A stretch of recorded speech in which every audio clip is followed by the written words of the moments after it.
Tout de suite, c'est les infos.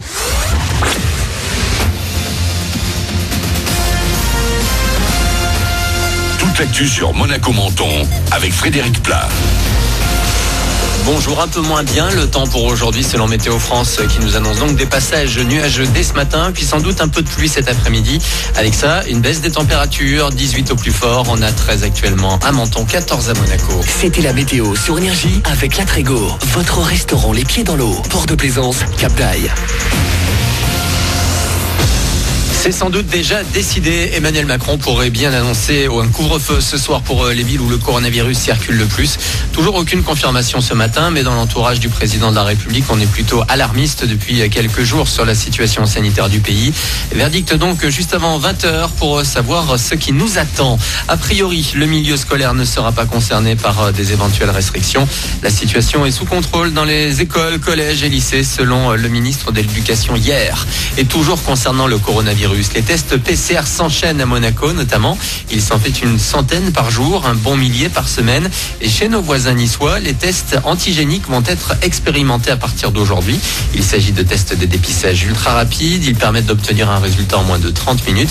1400 élèves du conservatoire vont dès aujourd'hui en faire l'expérience. Également dans l'actu, les jours, les mois d'après et toujours des besoins de bénévoles, notamment à Breil-sur-Roya ou encore à Fontan pour participer au nettoyage des villages. Si vous êtes dispo aujourd'hui ou demain ou vendredi ou même ces 3 jours, faites-vous connaître. Vous avez toutes les infos sur le Facebook de l'Office du tourisme Menton, Riviera et Merveille. Toujours pour les victimes des inondations des vallées des Alpes-Maritimes, la générosité. Et hier, c'est le patron de l'AS Monaco qui a fait un gros chèque, un don de 250 000 € pour reconstruire un terrain de foot à Saint-Martin-Vésubie. Il n'a pas résisté au torrent de la Madone et du Boréon. Ce sont 2 garçons de village qui ont écrit à Dmitri Ribolovlev pour lui demander une aide financière. Puis solidarité toujours, je vous parlais hier de ce SDF azurien qui a donné 150 € durement collectés avec la vente d'un journal pour sans-abri. On a appris hier que ce geste va être bien récompensé. La ville de Nice s'est proposée de lui offrir un travail.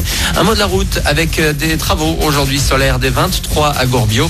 Elle va être fermée dès 9h ce matin et jusqu'à 16h. C'est 1 kilomètre avant le village en arrivant de Menton.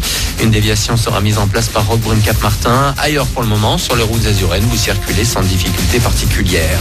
58 000 personnes interrogées dans toute l'Europe, une 60aine d'agglos concernés. Selon un sondage hier, Rennes est la ville française qui offre la meilleure qualité de vie devant Bordeaux et Strasbourg. Paris et Marseille sont derrière.